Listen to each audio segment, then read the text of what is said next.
Xayrli oqshom, hurmatli hamshaharlar. Onlayn biznes haqida kerakli tushunchalarni berib, ozroq qisqacha to'xtalib o'tmoqchiman. Fuqarolarimizga qiziq bo'lsa, bemalol aloqaga chiqaverasizlar. Akmal Jumayev xizmatingizda.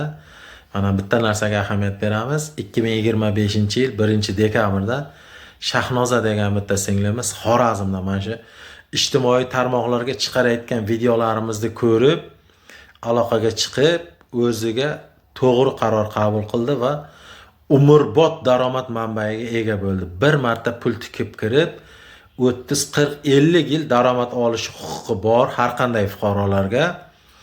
Mana raqamlarga ahamiyat beramizda. 58 ta davlatdan 600 mingdan oshdi fuqarolarimiz. Dunyoning hamma nuqtasidan bor. Mana shu Turkmanistonda ham plastik pul obnalishga qilish sal Turkmaniston qonunchiligida qiyin bo'lishiga qaramasdan ham fuqarolar imkoniyatini topib qo'shilishga harakat qilyapti. O'ychini o'yi bitguncha tavakkalchini ishi bitadi degan bir inson Xudoga nolish qilib bu dunyodan o'tib ketganda aytgan ekanki, Xudo, lotereyadan bitta mashina yuttirmading deganda Xudo aytgan ekanda, bandam, sen shu bitta mashina yutish uchun bitta lotereya sotib olganingda men senga mashina yuttirardim deganda. Hurmatli vatandoshlar, gapirishdan maqsad uyda o'tirgan ishsiz fuqarolarimizga juda qo'l keladi. Sizning pulingiz kerak emas bizga. Xudo bersin siz berayotgan pulni.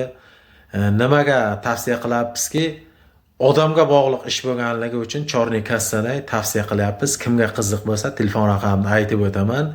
+99 8 99 775 11 81 telefon raqamlariga bemalol aloqaga chiqishingiz mumkin.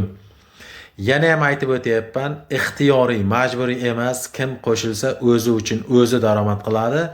Akmal Jumayev xizmatingizda.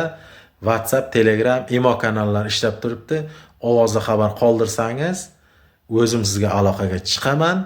Mana ko'plab fuqarolar telefon qilyapti, men aytayapman, men sizga boshqa qaytib telefon qilmayman. Nimagaki, xohish o'zingizda. Qo'shilsangiz o'zingiz uchun o'zingiz daromad qilasiz. Mana men o'zimni ko'rsatib video tasvir qilyapman. Hech kimni pulini yeb ketish, aldash niyatim yo'q. Davlat qonunchiligida jinoiy javobgarlik bor. Shu haqda ham bir o'ylab ko'rsalaring bo'lardi. Kimga qiziq bo'lsa bemalol aloqaga chiqaverasizlar. Sog'